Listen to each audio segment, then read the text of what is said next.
당신의 혈관 안녕을 묻는 인사가 더 이상 의례적인 안부로 그쳐서는 안 되는 나이가 되었습니다. 대한민국 통계청과 질병관리청의 최신 데이터에 따르면 65세 이상 시니어 인구의 60% 이상이 고혈압을 진단받고 있으며, 더욱 우려스러운 점은 자신이 고혈압 환자임에도 불구하고 이를 전혀 인지하지 못하거나 알면서도 별다른 증상이 없다는 이유로 투약을 거부하는 치료 불응군이 전체의 30%에 육박한다는 사실입니다. 이는 마치 시한폭탄의 타이머가 돌아가고 있음에도 그 소리를 애써 무시하며 가슴에 폭탄을 품고 살아가는 것과 다름없는 위험천만한 도박입니다. 특히 시니어의 혈압 관리가 젊은 층의 그것과 근본적으로 달라야 하는 이유는 바로 혈관의 노화 때문입니다. 나이가 들면 혈관벽을 구성하는 탄력 섬유가 줄어들고 딱딱한 콜라겐이 침착되면서 혈관 자체가 낡은 수도관처럼 경직되는 동맥경화가 필연적으로 진행됩니다. 이로 인해 심장이 피를 뿜어낼 때의 압력인 수축기 혈압은 140mmHg, 150mmHg로 치솟는 반면 혈관의 탄력으로 유지되어야 할 이완기 혈압은 오히려 60mmHg, 70mmHg로 떨어지는 수축기, 단독 고혈압이 흔하게 나타납니다. 많은 시니어들이 아래 혈압은 정상이니까 괜찮다고 오해하시지만, 사실은 위 혈압과 아래 혈압의 차이인 맥압이 60mmHg 이상으로 벌어지는 것이야말로 뇌혈관과 심장, 근육에 가해지는 물리적 타격을 배가시켜 뇌졸중 발병률을 4배, 심부전 위험을 3배 이상 높이는 가장 강력한 적신호임을 반드시 기억해야 합니다. 이러한 혈관의 구조적 변화와 더불어 시니어를 위협하는 또 하나의 복병은 바로 혈압의 변동성입니다.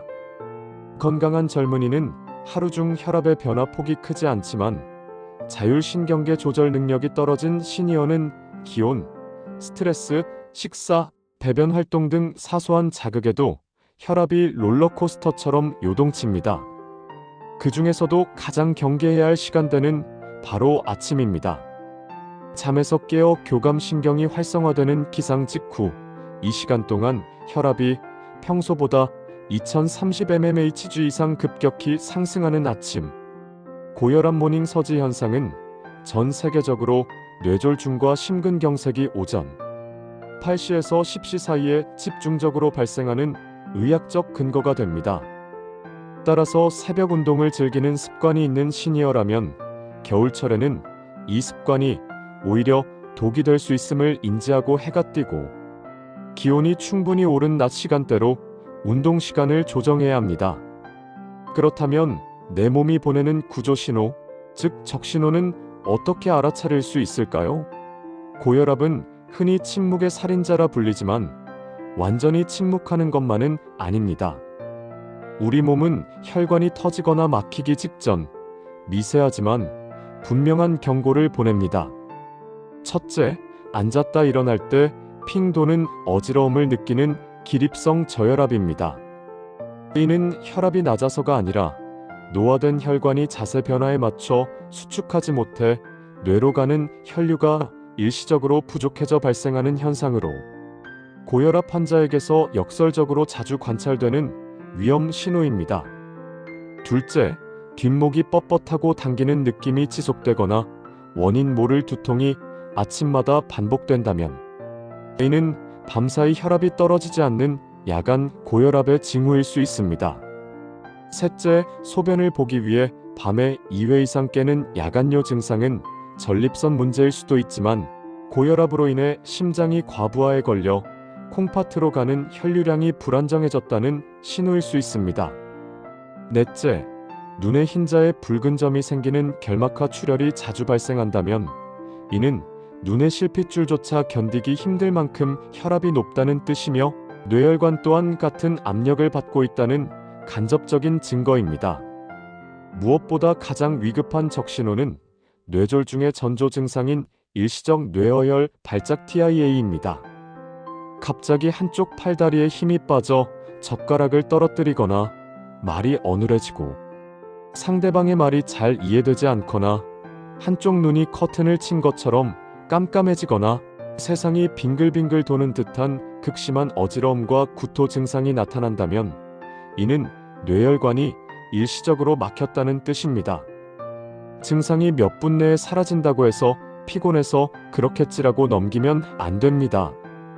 이는 대지진 전의 전진과 같아서 48시간 이내에 진짜 뇌졸중이 닥칠 확률이 50%에 육박하므로 증상이 사라졌더라도 즉시 응급실로 달려가야 합니다.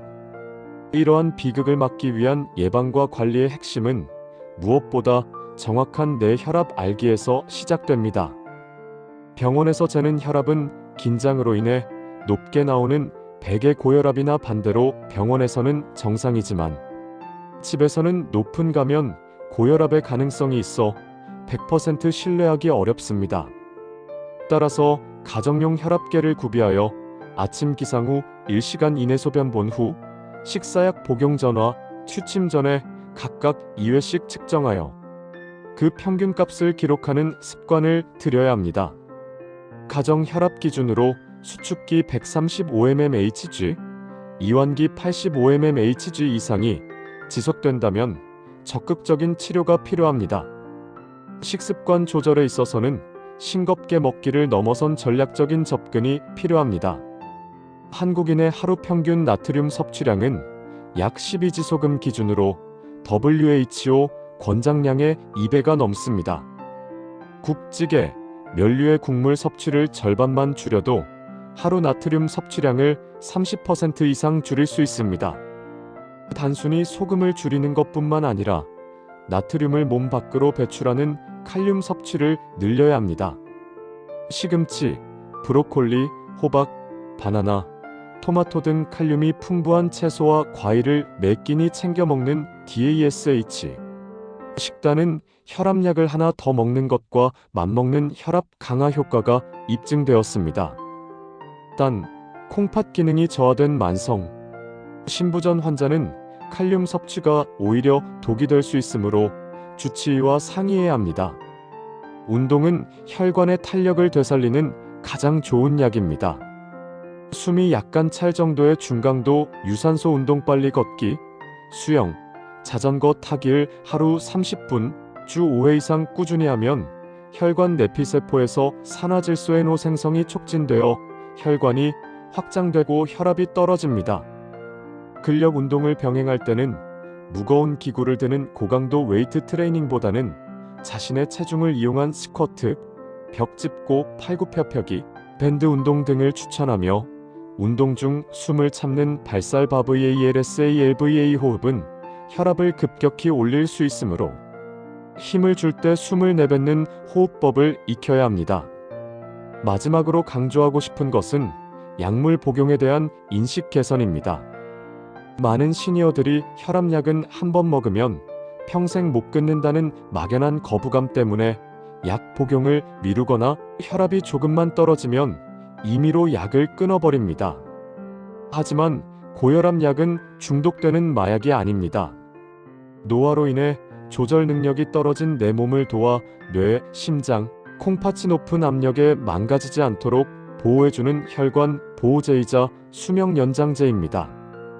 약을 먹다가 임의로 중단하면 억눌려 있던 혈압이 용수철처럼 튀어오르는 반동성 고혈압이 발생해 더 큰 위험을 초래할 수 있습니다. 최근 연구에 따르면 혈압을 13,080mmHg 미만으로 철저히 관리한 그룹이 그렇지 않은 그룹에 비해 치매 발생 위험이 15% 이상 낮았다는 결과도 있습니다. 즉, 혈압 관리는 뇌졸중 예방뿐만 아니라 치매 예방을 위해서도 필수적입니다. 이 글을 읽는 지금 당신의 혈압은 얼마입니까? 자신의 혈압 수치를 정확히 알고 아침 저녁으로 측정하며 저염식과 운동을 실천하고 처방받은 약을 성실히 복용하는 것. 이 단순하고도 강력한 원칙들을 오늘부터 당장 실천에 옮기십시오. 혈압 관리는 노년의 삶의 질을 결정짓는 가장 확실한 투자이며 건강한 100세 시대를 맞이하기 위한 당신의 의무이자 권리입니다. 구독과 좋아요 부탁드립니다.